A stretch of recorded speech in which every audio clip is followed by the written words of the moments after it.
Les Antilles sont composées d'une grande variété de milieux naturels. Ces écosystèmes abritent une diversité biologique très élevée, souvent unique au monde. Cela en fait l'un des hotspots de la biodiversité mondiale.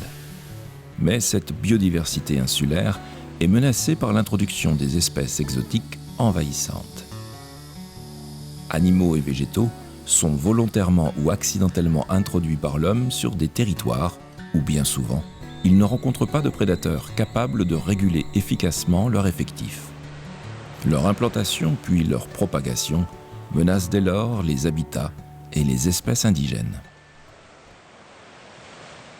L'une des premières espèces exotiques envahissantes de l'histoire a suivi l'homme dans ses conquêtes d'îles et de nouveaux continents. Embarquant clandestinement dans la cale des navires, le rat, originaire d'Asie, accompagna l'homme dans ses voyages aux quatre coins du monde. C'est ainsi qu'il fut introduit par les Européens dès le XVIe siècle sur les îles des Antilles. Opportuniste et omnivore, le rat est un arboricole qui se nourrit de graines, mais aussi de petites proies, d'œufs et de poussins. Il est malheureusement connu pour dévaster les nichés d'un grand nombre d'oiseaux. Son impact très important le classe en tête de liste parmi les 100 espèces les plus envahissantes du monde. Pour se débarrasser des serpents venimeux et des rats friands des récoltes, les hommes eurent l'idée d'utiliser un auxiliaire, la mangouste indienne. Cette dernière fut introduite avec l'idée de contrôler la prolifération des rongeurs qui, à l'époque, s'attaquaient aux plantations de canne à sucre. Le résultat fut tout autre. N'ayant pas le même rythme de vie que la mangouste, le rat continua de proliférer.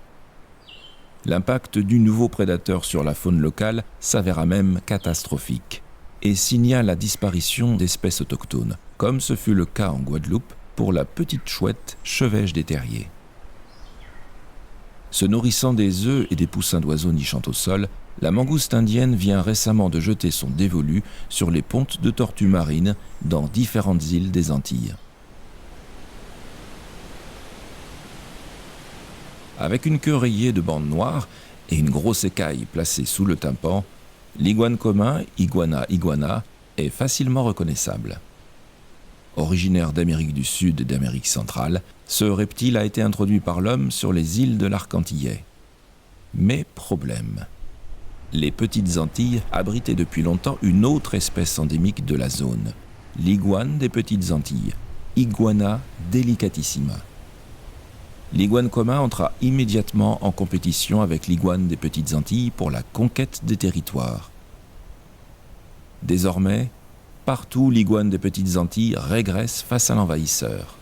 Et pour couronner le tout, l'hybridation entre ces deux reptiles menace l'intégrité génétique de l'espèce endémique. L'iguane commun scellera-t-il la disparition de l'iguane des petites Antilles ? Cet invasif en a clairement les moyens.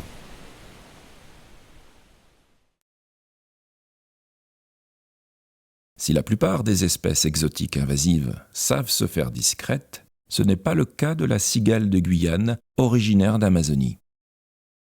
Chez cet insecte de bonne taille, il faut attendre les premières heures chaudes de la journée pour saisir son impact dans ce nouvel environnement.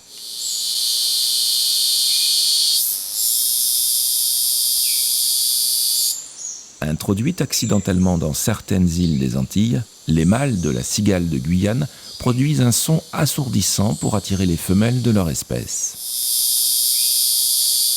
Mais pour l'heure, cette pollution sonore ne semble pas avoir d'impact sur la faune locale, jusqu'à preuve du contraire. Une petite taille ne diminue en rien la nuisance qu'exercent les espèces invasives. Pour preuve, la fourmi manioc, ou fourmi coupe-feuille, ne pèse guère plus de 15 mg. Et pourtant, elle est responsable de dégâts considérables sur les cultures, dans les jardins et sur la flore sauvage. Originaire d'Amérique du Sud, elle n'a trouvé aucun prédateur pour la réguler dans les différentes îles des Antilles où elle prospère aujourd'hui. Chimique ou biologique, aucune lutte n'en est venue à bout et les fourmis progressent sur de nouvelles zones. Prises collectivement, les colonies de fourmis coupe-feuilles forment sans aucun doute le plus gros organisme herbivore de toutes les Antilles. Introduit volontairement dans les Antilles pour y être élevé, l'escargot acatine est originaire d'Afrique. L'idée d'en faire commerce semblait attrayante, mais relâché dans la nature, il a très vite démontré un appétit féroce pour les cultures et la flore sauvage.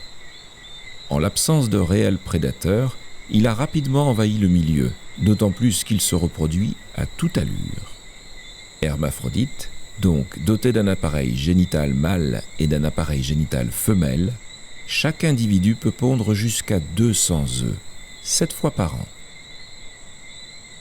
Le calcul est simple. Chaque couple peut produire près de 2800 nouveaux escargots chaque année.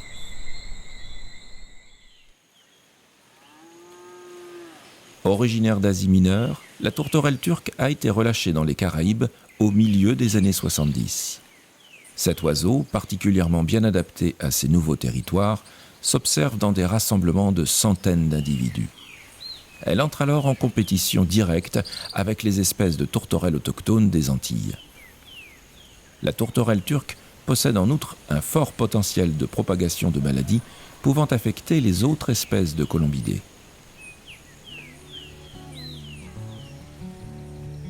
La diversification et la propagation des espèces invasives n'est donc pas anecdotique. Elle représente une réelle menace pour la biodiversité mondiale.